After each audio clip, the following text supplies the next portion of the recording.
My baby dolls, we are back. Another episode of Genesis is coming up for you.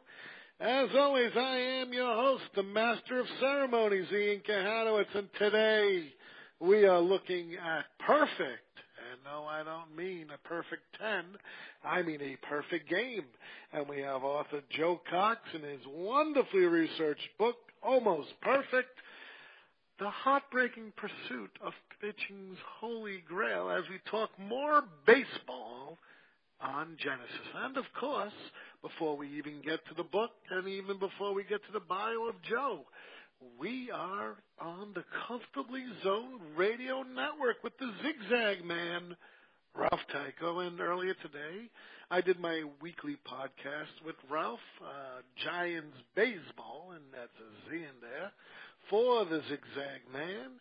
And we are focused on the Alou brothers in that one game in 1963 where they made history of the whole outfield being Felipe, Manny, and Jesus Alou. And no one has ever done a three-brother stint like that ever again. And so I'll wait for you folks to listen to the podcast when Ralph publishes it. But there's also many other great shows on the Comfortably Zoned Radio Network. We got Matt. We got Mark and Mark. Not Matt. I'm thinking about Matt Williams of all the things. We have Mark and Mark, and that's Mark Littell. And if you don't know Mark Littell, he's the guy who gave up to the home run to Chris Chambliss in the American League Championship Series. And he's on with Mark Weiss, who likes to be what I like to say the co-host of most of our shows. But I'm glad he landed somewhere. And they interview a great amount of players in the 70s and 80s because Mark Littell played on a few teams. And so he's able to bring in those kind of folks. And it's a good show.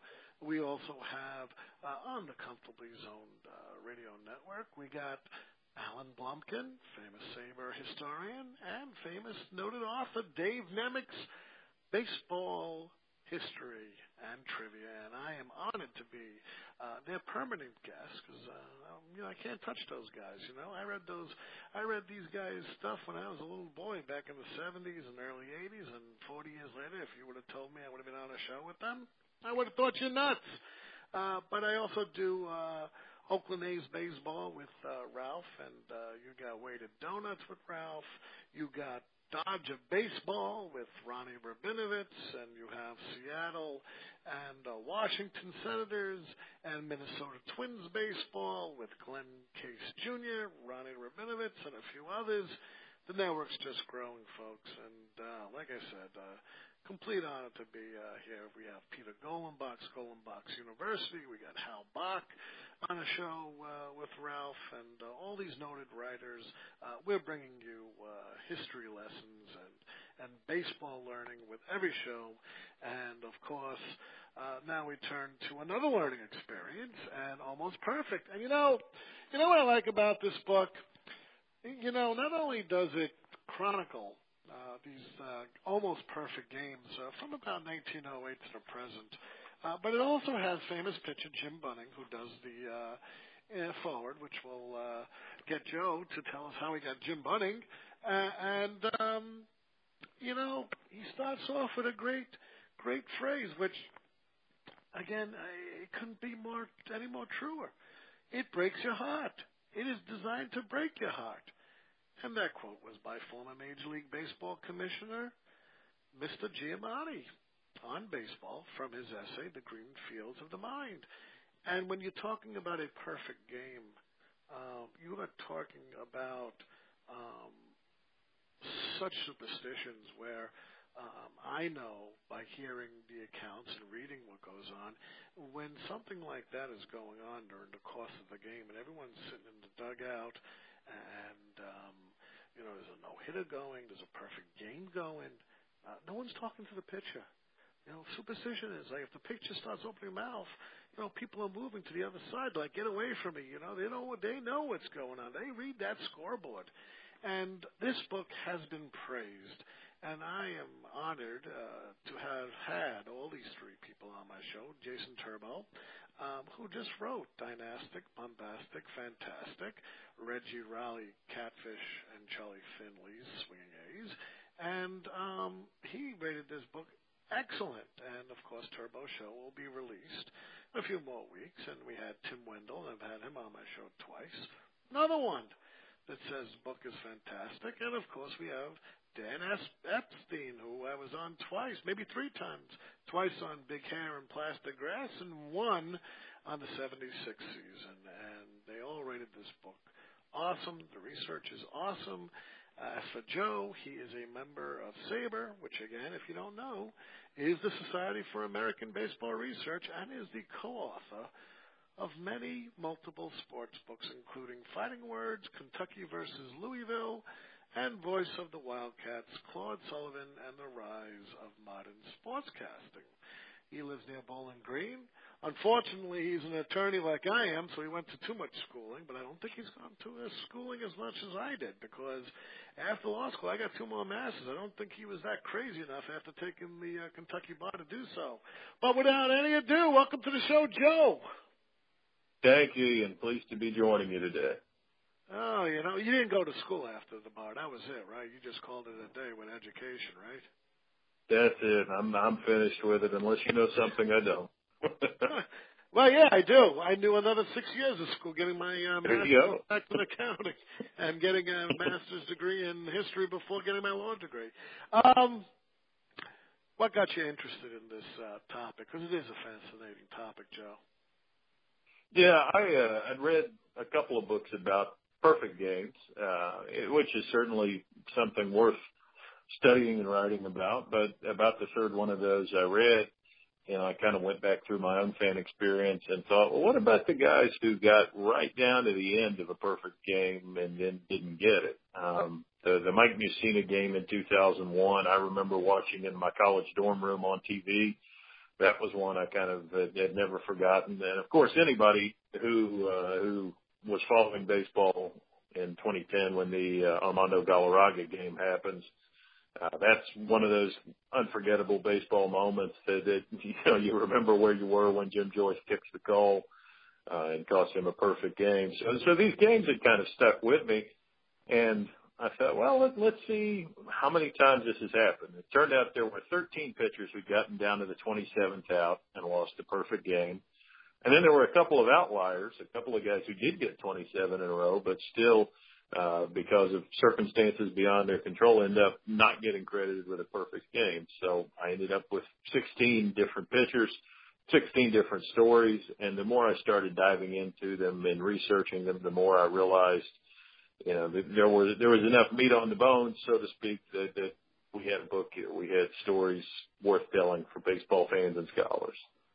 And we're going to deal with the first one in a matter of minutes with George Hooks, Wilson, the dead ball era. But even before I get to that, like I mentioned, I'm very proud of being an attorney. Not because it's a great profession and you make decent money, because it teaches you how to research. But what I find when I write, outside my legalese and my briefs and my emotions and my grievances to the Internal Revenue Service for my clients, researching for history is a lot different. Do you find that the same? And pretty much how much did you research, how long did you research and take to write this wonderful book?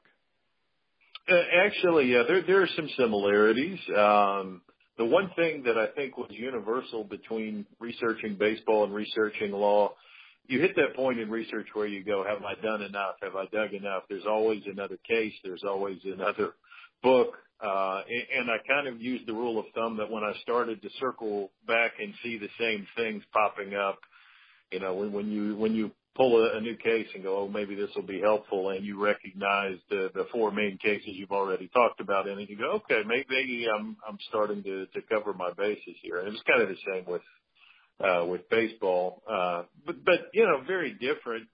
Major League Baseball has been chronicled so thoroughly and so lovingly. It's been a blast to write baseball. And you mentioned in my biography, I've written books on other sports. I'm from Kentucky. I've had to chronicle Kentucky basketball a little bit. But despite, what a big deal Kentucky basketball is in the scope of college basketball, and certainly within Kentucky, it's chronicled very badly. A lot of the stuff that happened even in the 40s and 50s, I would find multiple versions of the same game-winning shot that had nothing in common. And I go, wait a minute, this can't be right. It can't be both of these things. And baseball, even going back into the early 20th century and even earlier than that, it's amazing how thorough people have been in recording the who, what, when, where, and why. And it makes it so much easier and so much more rewarding to research than other sports, I think.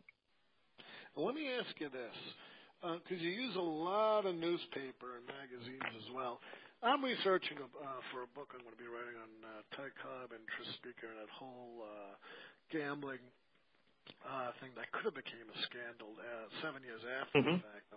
And what I'm noticing is there are some papers that are conflicting with each other on not the meat of the material, but maybe dates. And so let me ask you something. When you come to a fork in the road and say you've got the Boston Globe and you've got the Miami Herald, and they're giving two conflicting inquiries on a matter, and you can't find out the research, which one do you use and why? If I've got a reason to believe one over the other, I try to set that out. The good thing about writing a book like Almost Perfect is I got to do endnotes, and there are cases where I'll say, one source says this was a hard ground ball to the second baseman. The other said it was a bunt that he had to charge to field. And in the endnotes, I can say, yeah, it's the Boston Globe that says this, and the Brooklyn Herald, had this quote, and can just lay the trail out so anybody else who comes along who can discern which of the two is accurate. I've at least, taken them to the fork in the road and said, this was the fork I came to. If you can make a compelling case for one over the other, by all means, please take this foundation and build on it.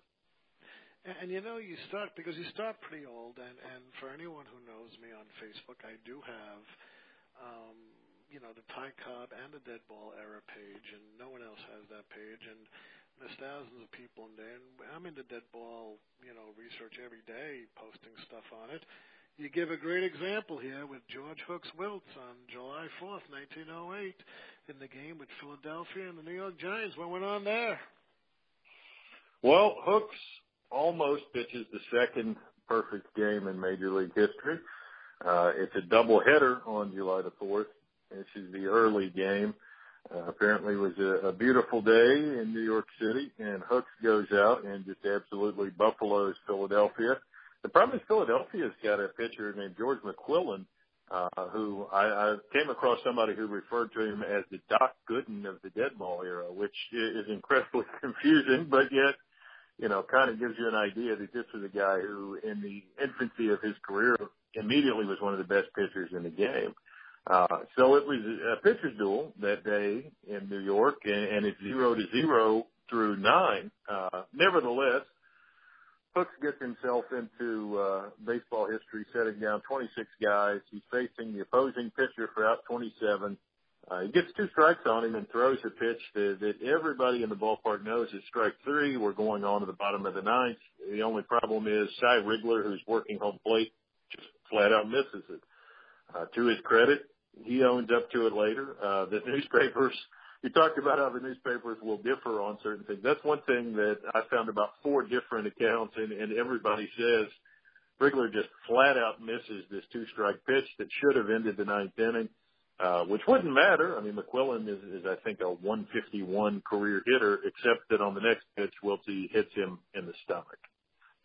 So in the perfect game, the good thing for him is he doesn't give up a hit. He gets the next batter.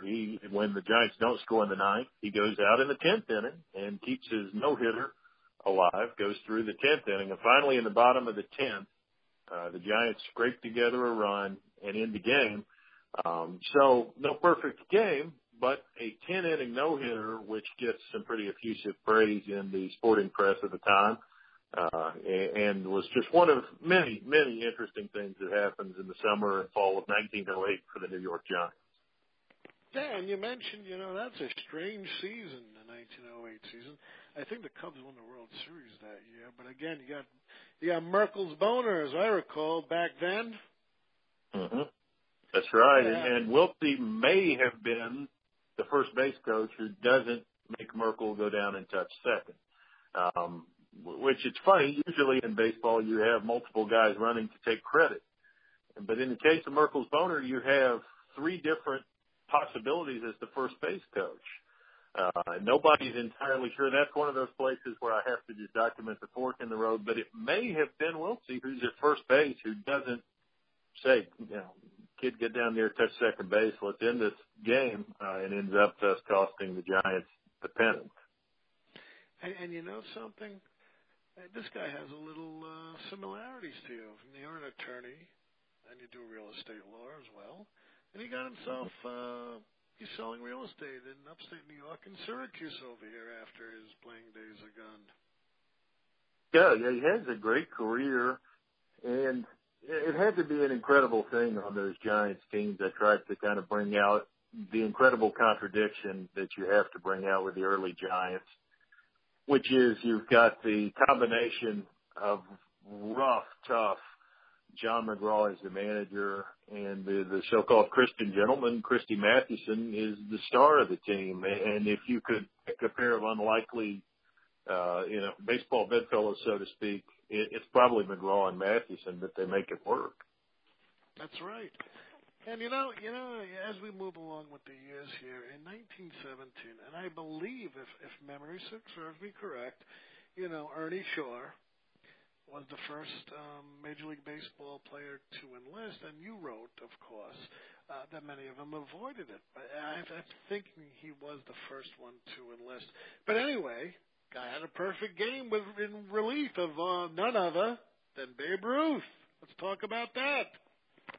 Yeah, the great Bambino is a pitcher, is a Red Sox, and is still kind of incorrigible. He goes out to the mound to face the Washington Senators, and he walks the first batter of the ball game. He does it on 4 pitches, and after every pitch, he's got a few more comments for the home plate umpire, who's not really in a mood to tolerate the Babe's shenanigans.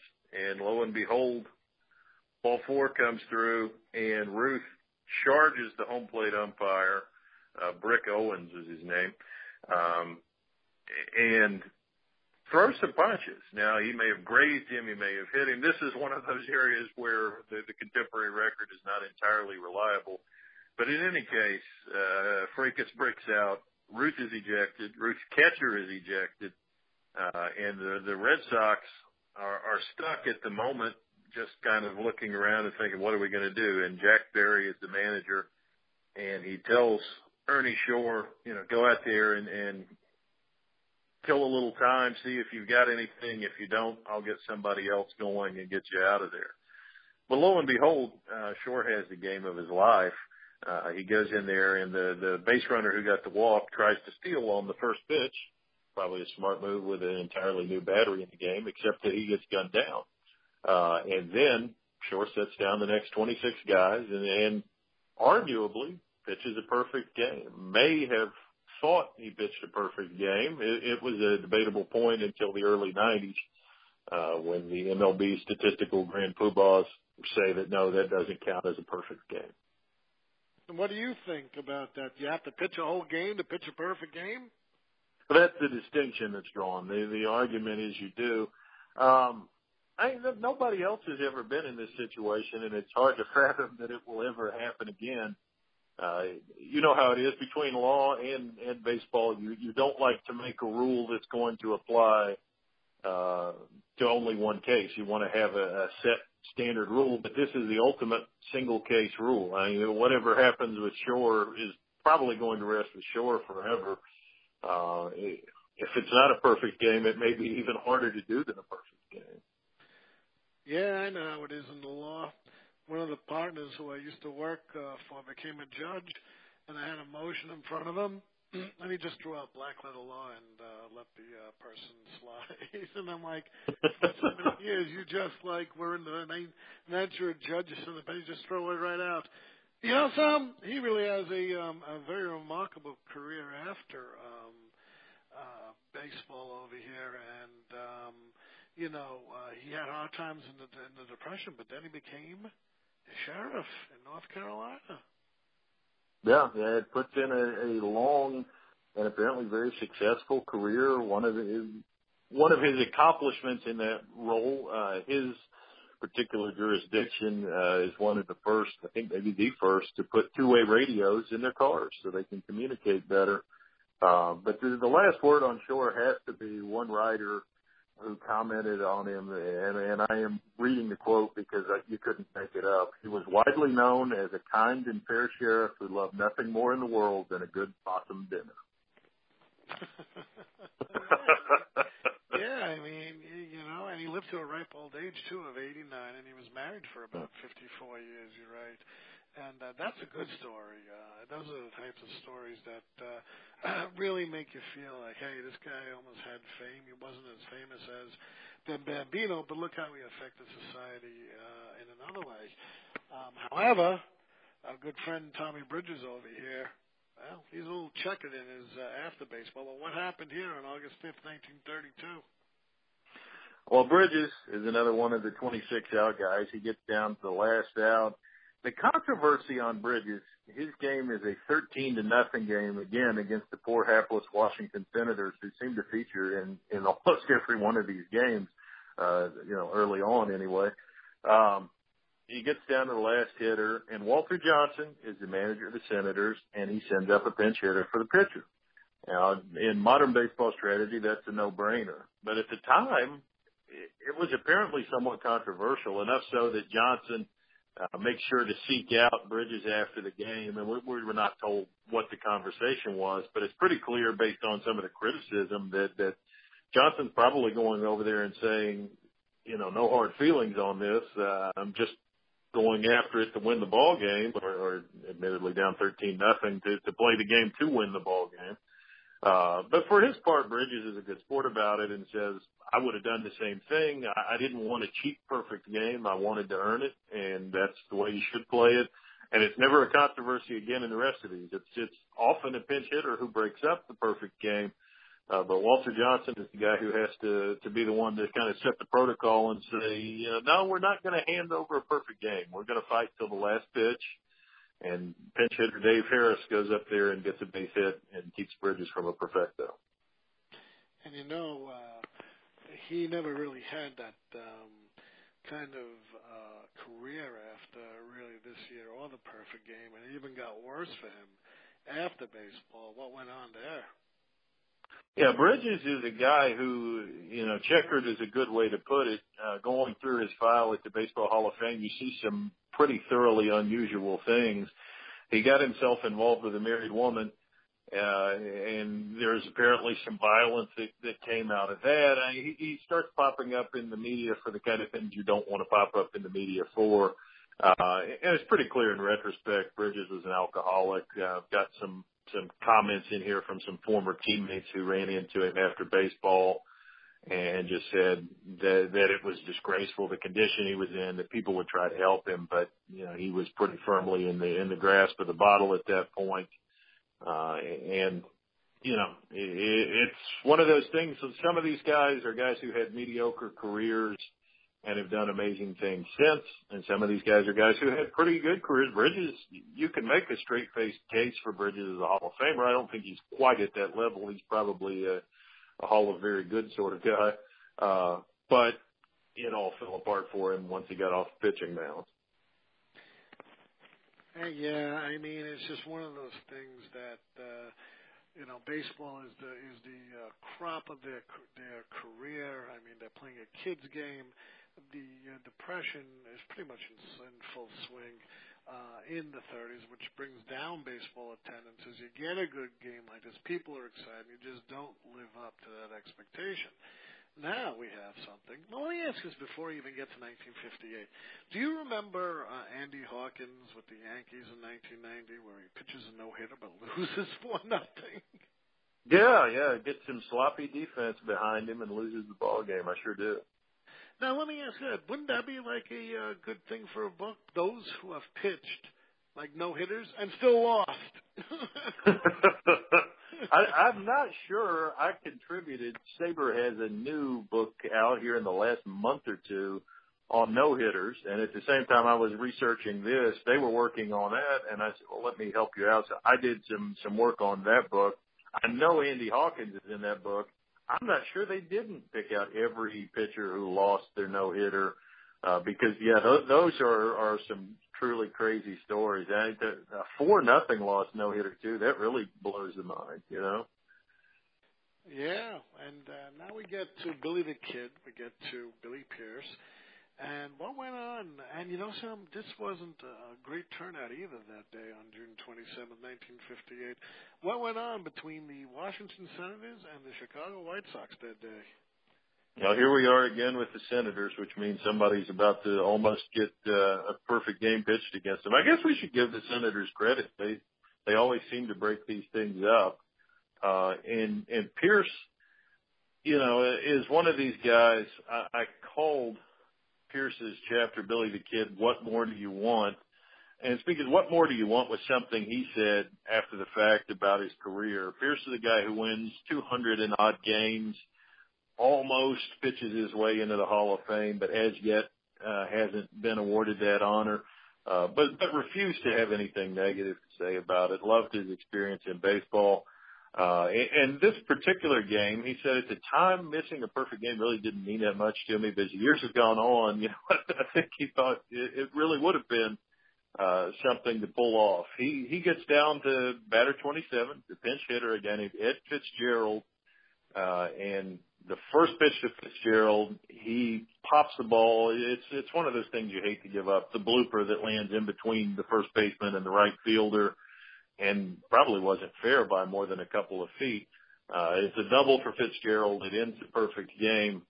And Billy Pierce, as he is with the Hall of Fame, just misses by an inch. But a great guy, a beloved fellow in Chicago. And I think the Hall of Fame call will come for Pierce someday. I wish it would have come for him when he was alive to enjoy it. Yeah, I mean, he was a 7-time All-Star. You know, Billy, and, you know, he was just as prolific pretty much. You can match him up against anyone, including Whitey Ford, I believe. So it's just one of those things. I mean, when he retired, he had 1,999 career strikeouts, and was the fifth most by a left-hander when he did retire. And his American League total of 1,842 ranked him 9th in league history.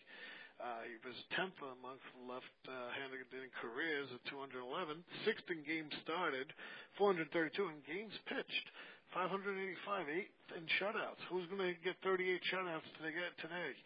And 9th in innings pitched. Yeah, I mean, so that was just an incredible thing. And he died recently, I think, Billy. He died like 2 years ago, I think.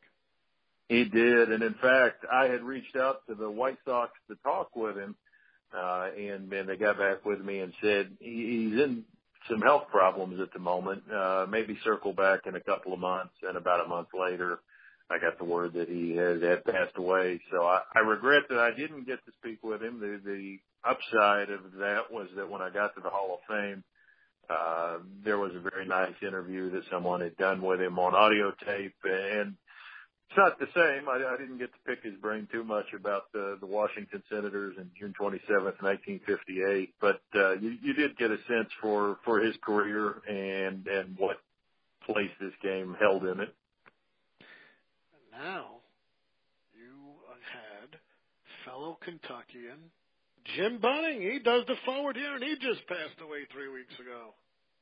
Mm-hmm. Yeah, it was sad to hear that with Jim. I didn't even realize he was having any health problems. He was still incredibly vigorous and alert when I spoke with him. As a matter of fact, I called a friend had his number to ask him about doing this forward, and told him who I was, told him what I wanted, and he said, yeah, that sounds fine. I'll be glad to speak with you. The only thing is I can't do it now because he was en route from his home in northern Kentucky over to the eastern coast over in Virginia. his grandson was the quarterback for Boston College. It was college football season, and he was going to go watch his grandson play. BC had a game at Virginia Tech. And he was literally driving from northern Kentucky all the way out to the edge of Virginia. So he said, let me go to my football game, and then we'll talk next week. And we did, and, just enjoyed talking through his story. Didn't realize all the trouble he had. I just, coming along later, knew Jim Bunning, Hall of Fame pitcher, and I didn't realize this was a guy who scrapped through the minor leagues, who had people saying, you really should quit this baseball business and get a real job, but persevered and had a great career, pitched the perfect game, and then went and got a real job in Congress for a while. But, the voice of a lot of experience, and then one that I felt privileged to draw from. Yeah, and he was in a long time, I think his career lasted about 16 years, so he saw a different league in 1955 than when he went out in 71. You mentioned he did get a perfect game against the lowly New York Mets, but he was one of the better pitchers, Bunning, and people don't realize that.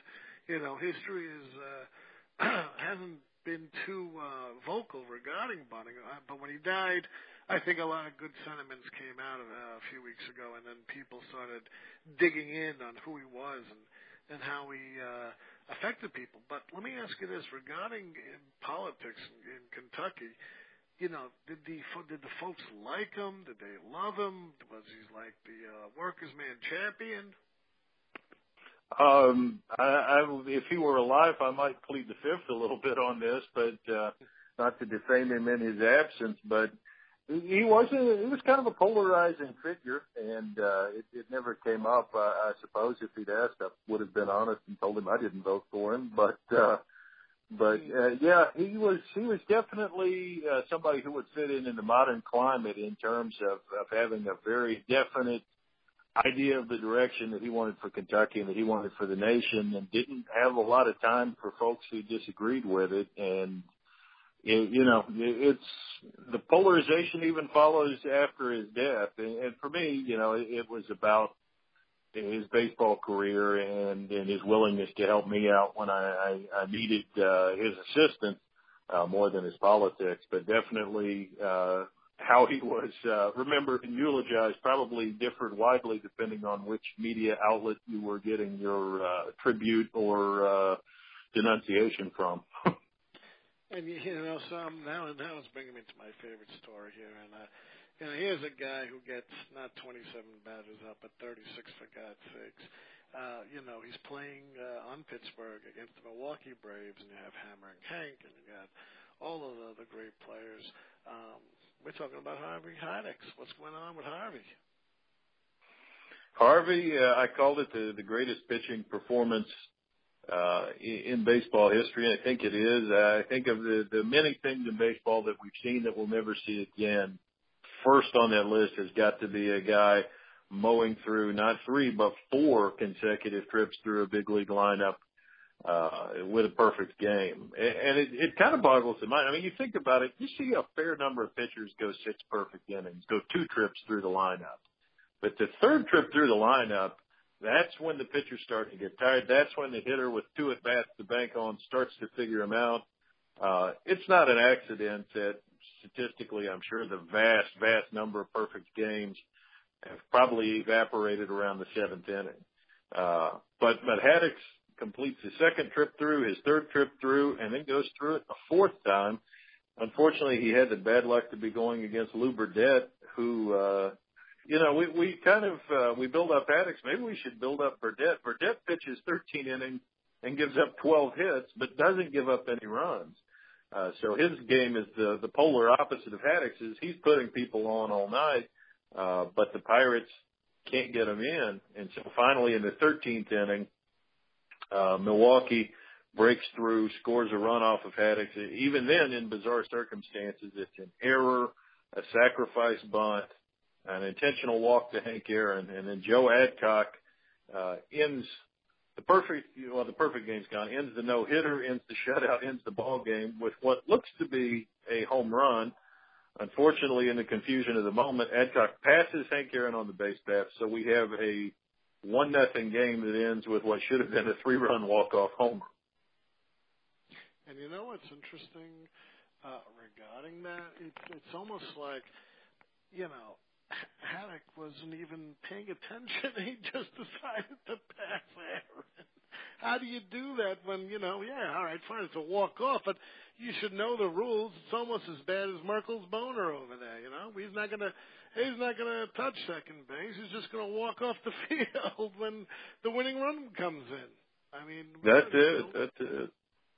I think if we go back and look at the history of mental mistakes in baseball, my next book I'm working on, I'm going to tell a story in that of the time that Lou Gehrig lost a home run title because his third base coach got excited and turned around and was trying to incite the crowd to cheer and let Gehrig pass a base runner and cost him a home run, and he ends up tied for the title when he should have won it cleanly if his third base coach had been paying any attention to the situation. But there was a similar kind of thing where, you know, somebody got confused. Was it caught? Is the inning over? What's going on? And before it can get fixed, Gehrig passes him and is out. So. Yeah, you know, it's all these strange things. I mean, that's what's beautiful about baseball. And, I mean, you just never know. And like you said, it's always documented very well, except if you go into the Negro Leagues. You know, I'd say about 75% of the Negro Leagues isn't documented. And that's something that I think if it were documented, you'd see a lot of different analysis regarding that. Maybe, just maybe, we can consider the Negro Leagues just as prolific as the Major League because they would just borrow from it. Here we come to a guy, Milt Pappas, who they said was the clubhouse lawyer. I'm like, hey, something else I got what's going on with Milt over here? You know, we got San Diego and the Cubs. Yeah, Milt's beef is he's the only guy in the book who loses his perfect game on a walk. And he loses his perfect game on a walk when he's got 2 strikes on the last hitter, and it's an 8-0 game in September with no pennant race implication. So Milt and Bruce Fremming, who was the home plate umpire, had a beef for years. Milt goes 1-2 to Larry Stahl of the San Diego Padres and then throws 3 straight sliders that are in the vicinity of the outside corner. Now, were they all strikes? Probably not. Were they all balls? Bruce Fremming said they were, and thus the record book says they were. Pappas was in disbelief then. He was in disbelief when I spoke to him shortly before he sadly passed away, and just could not believe, even after all these years, what had transpired. And even as an older former ball player, he told me late in his life, he said, somebody gave me the video of that, and I watch it, and I see Fremming after he calls ball 4 with this little smirk on his face, and he said, it's good that I didn't see it then. If I'd seen it then, I'd have punched him in the nose. Yeah, you know, that's just one of those things. You know, now I'm going to go forward a little bit. I'm going to go back, and you know, this is before September 11th, about a week before. We got Mike Mussina. Now, I remember being giddy, totally giddy when he came to the Yankees because on Baltimore, he gave the Yankees so much trouble. And on this game over here, he was almost perfect. What went on with Mike Mussina? He was almost perfect, and again, a much younger version of me who still had a little bit of hair was in his dorm room watching that night, and Mussina was absolutely brilliant. He's in Fenway taking on the Red Sox.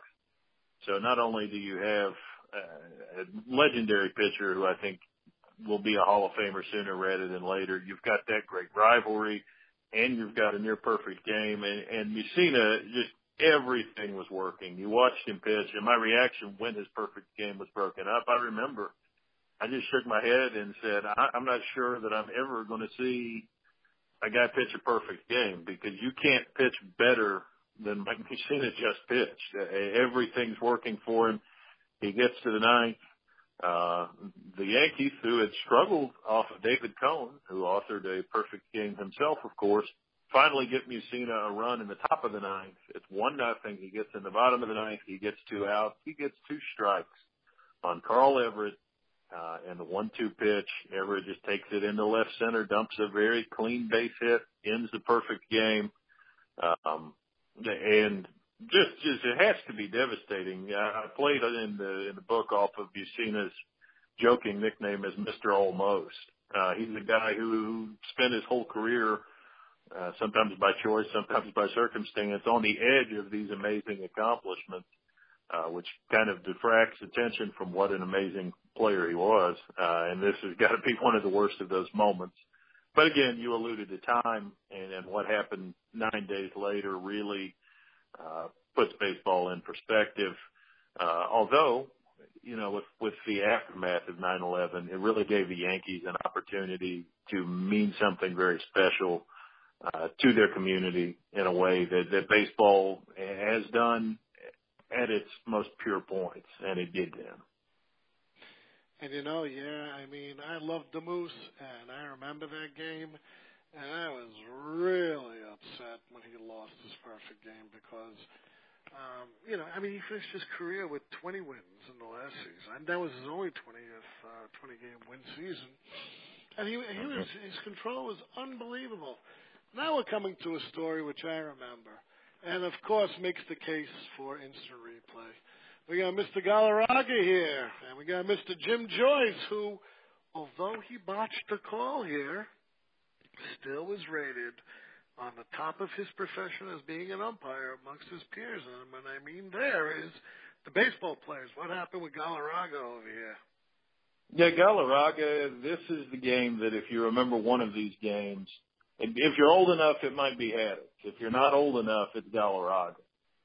Because Galarraga gets to the ninth inning, gets to the last batter, gets a ground ball to first base, and Miguel Cabrera is playing first. And Cabrera, it's a slightly difficult play. He has to range a little bit towards second, enough so that he can't go and tag the bag. But Galarraga covers, takes the throw, touches the base. Jason Donald of the Indians, who hit the ball, is out. It's a perfect game. Except that half a second later, Jim Joyce, who, as you noted, one of the best umpires in the game, I suspect an umpire who will end up in Cooperstown, instead of making the out call, spreads his arms wide, says Donald is safe. And the iconic moment for Galarraga is the half second after the call is made, when you can't coax a reaction out of these types of things. His reaction is going to be natural. It's going to be who he is. And for most of us, I think it would have been to be irate, to yell, to scream, to cuss, to stomp.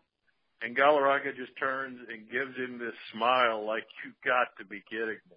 He was out. We got him. That was it. You got that, right? But Joyce doesn't get it. And for his part, Joyce, 5 minutes later, looks at the replay and sees what went wrong and is absolutely inconsolable.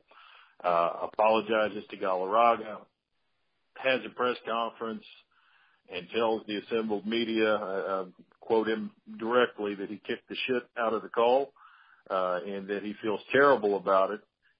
But the great thing with Galarraga and with Joyce is you have this moment of redemption in the imperfect nature of baseball. Galarraga could have railed against it, could have complained. Joyce could have failed to acknowledge that he missed the call and tried to cover his own rear end. But everybody really comes up smelling like a rose on this. Joyce apologizes. Galarraga forgives him. The next day, and this was a night game in Detroit, the next day after what had to be an incredibly difficult night, Joyce is back. Joyce is working home plate, and Galarraga is sent up by the Tigers to give him the lineup card. And the first surprise is I suppose that, but the second surprise, when the umpires come out, the fans in Detroit give them an ovation. This was a terrible moment that everybody involved makes the best out of, and in doing that, maybe they make it even more special than some of the perfect games. Now let me ask you, you allude to Bud Selig, that the league appealed to Selig to say, hey, why don't you overturn it? First of all, why would it be his decision, and why wouldn't it be just by say, most of the umpires just to get together, see the play, and overturn it? Why would it be Bud Selig's decision? Yeah, in the immediate aftermath of the moment, that is kind of the question I've had. Presumably the other umpires that night were at least halfway watching that call at first base. If I'm working a perfect game and we get down to the 27th out, and I'm the third base umpire, I'm sure going to be looking over at first base to see this moment of baseball history. Somebody else had to see that Joyce missed the call. And the thing that is surprising in retrospect is that they didn't huddle up and get it right there. Once they don't do that and the game continues, I think it's probably out of Selig's hands. You set a dangerous precedent when you go back and retroactively change what happened in a game that was allowed to pass at that time. And for his part, I know Joyce put in a call to the commissioner's office and said, you've got my blessing. If you want to change it. I'm fine with that. But there's no indication that Selig ever really gave it any thought. It's a bad moment, but I think Selig probably makes the right decision. You can't put the ship back in the bottle here. It is what it is. If it was going to be fixed, it should have been fixed on the field in the moment or now by replay, 3 minutes later, but it wasn't. And so it's the imperfect, perfect game. And then we have Yu Darvish, and I love this kid, and he's on Texas.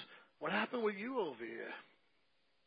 Well, Yu Darvish, who throws about 17 pitches apparently, one of those guys who just has as incredible of stuff as you're ever going to see from a major league pitcher, has a game very, very early in the 2013 season where he goes out and nearly throws a perfecto on the Houston Astros.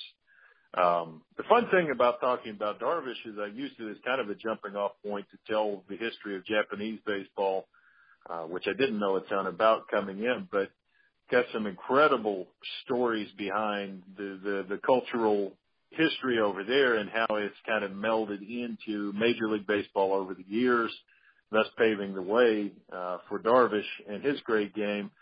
Darvish goes down to the 27th batter. The first pitch, and there seems to be a continuity here. The pitch that either gets you in trouble is either the first pitch or some pitch when you got two strikes. It's never guys on a 1-1 count or a 2-1 count. It's either the first pitch or it's a 1-2 pitch or a 2-2 pitch where they get broken up. And he throws something that catches a little bit much of the plate to Marwin Gonzalez, who hits a sharp grounder right up the middle. It's the kind of play where Darvish probably second guesses himself a little bit because maybe a Greg Maddux could have made the play. It wouldn't have been easy for anybody, but Darvish can't come up with it, and it's a base hit right through the box and ends the perfect game and the no-hitter. Yeah, and that was just heartbreaking, and that was a few years ago. That was in 2013, and he's had some injuries, I believe, Darvish, and I don't follow him now, but how is he doing, by the way, if you look at the box scores these days? He's come back pretty strong. He did miss essentially a season, and there were questions about whether he'd ever make his way all the way back. And I admit, I'm for whatever it's worth, I tend more to be a National League guy than an American League guy, so I don't catch Darvish a ton. But the last that I saw him pitching, he looked like if he's not all the way back to where he's been, he's pretty close. Got him 6-5, 335 so far in his 2017 season. So he's still a formidable pitcher with all of those pitches that he throws. And we come to Max Scherzer, and which pretty much ends the book. But I remember when he went on sale, and he was looking at the Yankees aren't going to pay $200 million for this guy. The Nationals do, and he's almost perfect. What went on there against a very good Pirates team? Yeah, he was. Matter of fact, this book was going to go to press for 15 chapters until Mr. Scherzer changed the game plan for us. It was this exact day, June the 20th, 2015. I've got two young kids. We were on vacation, and I was going to take them to their first major league game, and had bought the tickets, was getting ready to leave the hotel, and my phone rings, and a buddy of mine says, well, you better get ready to write another chapter. Who was it? What happened?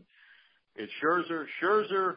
It bookends the situation nicely. Of all the guys in the middle, Milt Pappas is the only one who still gets his no-hitter after he loses the perfect game, except for the first guy, Wiltsey, who hits the opposing pitcher on what would have been out 27 and finishes with a no-hitter, and Scherzer, who on what would have been out 27 hits a pinch hitter with a pitch, but then goes on and gets the no-hitter. So there was an odd synchronicity to finishing the same way we started, in a way. But Scherzer definitely is different from the dead ball guys. As you noted, with the big contract money that's involved, it always looks like a bad deal until it doesn't.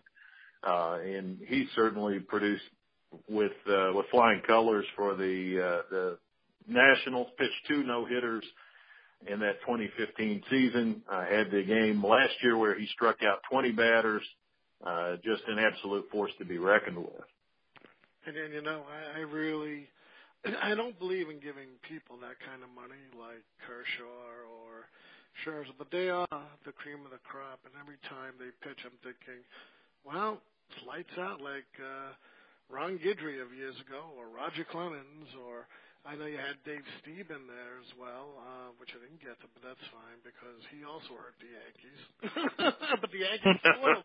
But the Yankees foiled his perfect game, and you wrote a fantastic book. Where can we find the book besides Amazon? Hopefully your local bookseller's got it in. If they don't, I would take it as a personal act of fidelity and love of baseball if you would tell them they should get it in. But it should be on bookshelves near you. And again, if not, these days everybody's quite glad to order anything in for you, or you can beat them to the punch and go online. Yeah, that's what I do. Well, you know what I do? I don't do anything. All these publishers, they send me all the books. I call you folks up. Hey, you want to be on my show? It's a great book. Tough life, huh? And that's how it is. Joe, you've been a great guest. I hope you enjoyed my line of cross-examination. Of course, my listeners know that I do it different than other people. I actually read the material. And I just don't give, fixed questioning. So will we see another baseball book like you mentioned earlier? When will that be coming out? That should be out next February or thereabouts. And I can't say a ton about it, but I will say the general idea is not entirely dissimilar. But instead of focusing in on one single feat like the near perfect game, this one's going to take a broader scope, but I'm going to try to do some of the same things in terms of looking at some amazing baseball accomplishments and kind of telling the inside story behind them. Hey, and we wish you well. And you know what? When that book gets published, you got to write my name on your mailing list because I want to get it and I want to get you back. You know you're on there, my friend. You got all right, because I want to know. Hey, did you have a good time or what? I had a great time talking about all these guys. Absolutely, my friend. Enjoyed it and would be glad to be back on whenever. All right. Now you hold the line because this is how I end the show. Folks, you don't have to be perfect to buy the book, but if you do want to read what breaks your heart, like Mr. Giamatti said way back when, go out and get Mr. Cox's book. Excellent study on all of these guys who were almost perfect. I love this subject matter. I can't say enough about the book. It's not very long. You could read it. You could digest it in chunks because each chapter is dedicated to another person who is almost perfect. Go out, get the book, enjoy this. As always, I am your host, Ian Kahanowitz. Thank you, Joe Cox, for being on the show. And in the immortal words of Edwin R. Murrow, good night, folks. Good luck. We'll see you next time.